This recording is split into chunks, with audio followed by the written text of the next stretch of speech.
Alright guys, today is nothing but balls. We got meatballs, we got cheese, we got bread balls.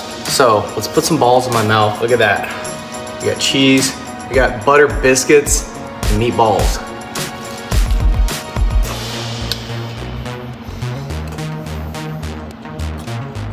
Those are the best two balls that have ever been in my mouth. Let's make this. All right guys, today we're gonna be playing with my balls. We're gonna be making a meatball biscuit dish. I don't know really what else to call it, so about to get started. First things first, I'm gonna keep these same gloves on the whole entire time. So we're gonna start with our biscuits. I'm not sure exactly how much we're gonna need. So we're gonna start with 1 can.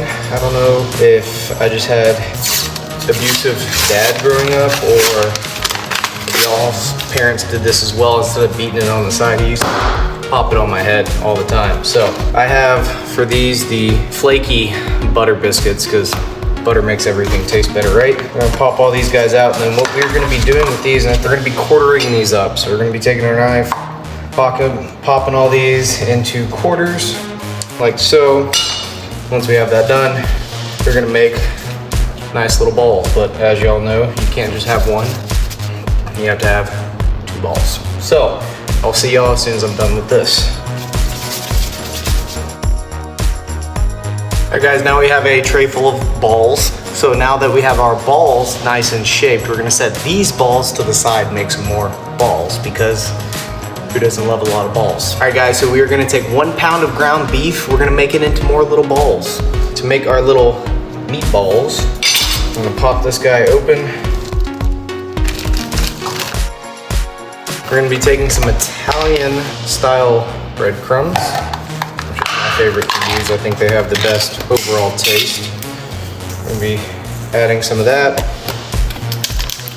Something that I don't normally do is actually ricotta cheese inside of these, which I'm excited to do. We are also gonna be using my favorite for meatballs, Madu steak seasoning, the original and OG seasoning for grill your ass off.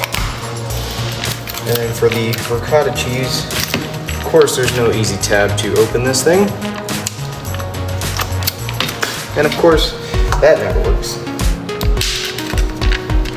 Now, so we don't contaminate all of this cheese, we're gonna pop about however much of that spoonful was in. So, now we're gonna get to mixing to make our wonderful meatballs.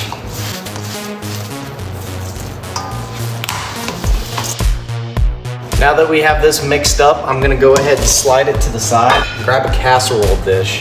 And before we start adding this to it, I'm gonna go ahead and grab some butter. We're gonna butter up this casserole dish, and then that way as we're making our balls, we can go ahead and put these balls and our other balls inside of this dish. All right guys, we got our butter. We're gonna go to town on this dish to make sure it is good to go. You can also use a spray oil or this. I think butter actually works very well for this. That is why we are using it. This is also unsalted butter, just in case if anyone was curious. I'm gonna make sure to get the sides so whenever the biscuits rise, we are good to go. We're gonna begin with a single dough ball, and we're going to start making our meatballs. Now we want to make these about the same size as the dough ball, and then we're just going to continue to line these all the way through. We'll see you once we're there.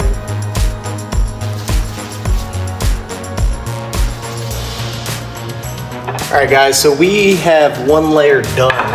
What we are actually going to be doing between layers, I have some ground up pepper jack cheese, shredded, because nobody likes the store-bought shredded stuff. So I'm going to do a nice layer of this all the way across the top. Not only will we get the buttery goodness of the biscuits, we're going to get this thing packed with cheese too. So now to assemble layer 2.